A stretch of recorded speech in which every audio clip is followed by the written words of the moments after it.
Now, several people accuse Moses that Moses had anger issues.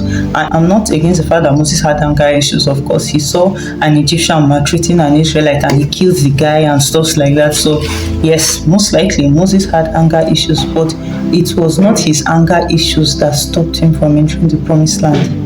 I know you're hearing it for the first time. I was surprised when the Lord revealed it to me too. It was not because of anger that Moses did not enter the promised land. No, it was not because Moses had anger issues. Let's look at that story again. Let's go to Numbers chapter 20.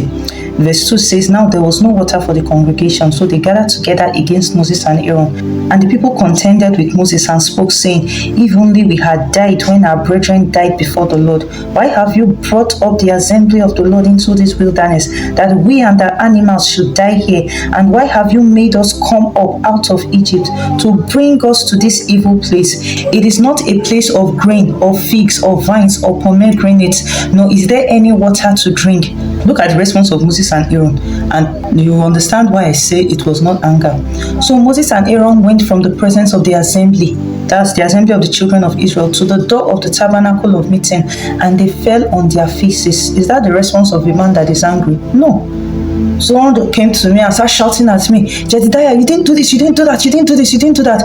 And I walk into my prayer closet and I lie down straight with my head facing the ground just before God. But that is not the response of a man that is angry. If you come shouting at me and I'm angry and I want to express my anger, I'll give it back to you. Hey, don't shout at me. Why are you shouting at me? Am I the one that said you should? I was not the one that said you should leave Egypt now. It's the God of the fathers that said you should leave Egypt. He was the one that told me to come and bring you. Don't shout at me. It's not my fault. That might have been the response of an angry man. Or you shout at me. You shout at me, Moses, the prophet of God. You are a dead man. You are dead. Just like the time when those funny Israelites came to challenge the leadership of, I think, Moses and Aaron. And what happened? Moses said, "If I'm truly a prophet of God, let the earth open and swallow you up." And the earth swallowed them alive. They received a free traffic to hell, free entry to hell. They didn't need to die. Amazing stuff, isn't it? That's the activity of a man that is angry. But look at what Moses and Aaron did. It says, "So Moses and Aaron went from the presence of the assembly to the door of the tabernacle of meeting, and they fell on their faces, and the glory of the Lord appeared to them. Then the Lord spoke to Moses, saying, Take the rod, you and your brother Aaron, gather the congregation together, speak to the rock before their eyes, and it will yield water." So one thing we see from this scripture is that Moses was not even angry. Fine, maybe he was tired. He just heard their complaint and he just went to fall before God himself and Aaron.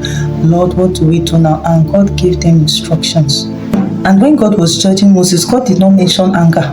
Look at it in the book of Numbers chapter 20 and verse 12. What did God say? God said, "Then the Lord spoke to Moses and Aaron and said, Because you did not believe me to hallow me in the eyes of the children of Israel." God did not say because you let your anger get the better of you. God did not say because you allowed your anger get the best part of you. No.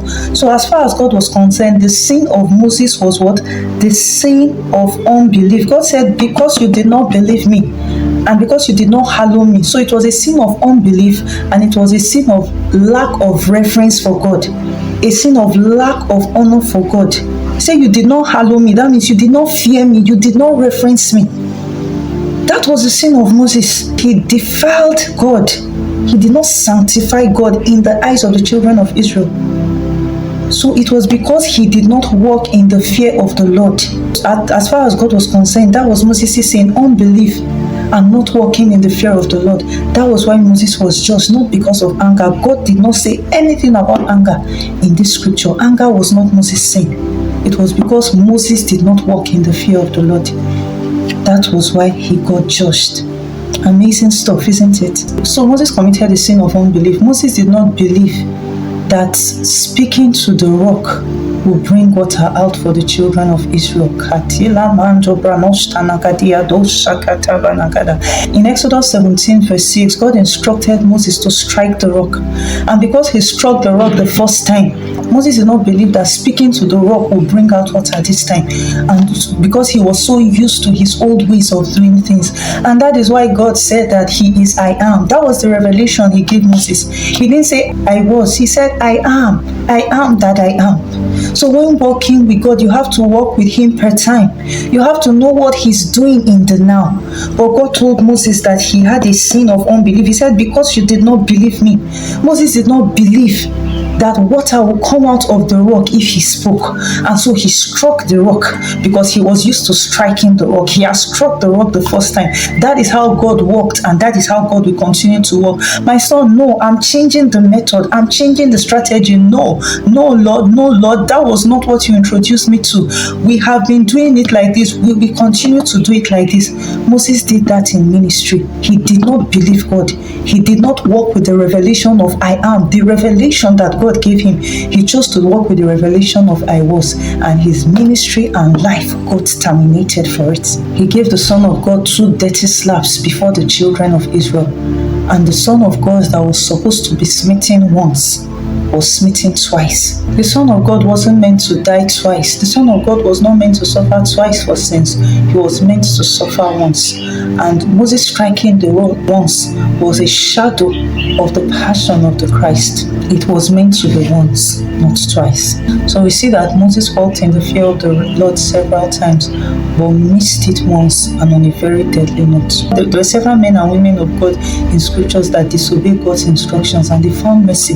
God forgave them. But that sin, slapping the Son of God twice beforehand, punishing him twice. Just imagine that rock was Jesus Christ. Imagine him in his human form, and you take a stick and you do bah, bah. You struck him once the first time, and you come back and you strike him again the second time.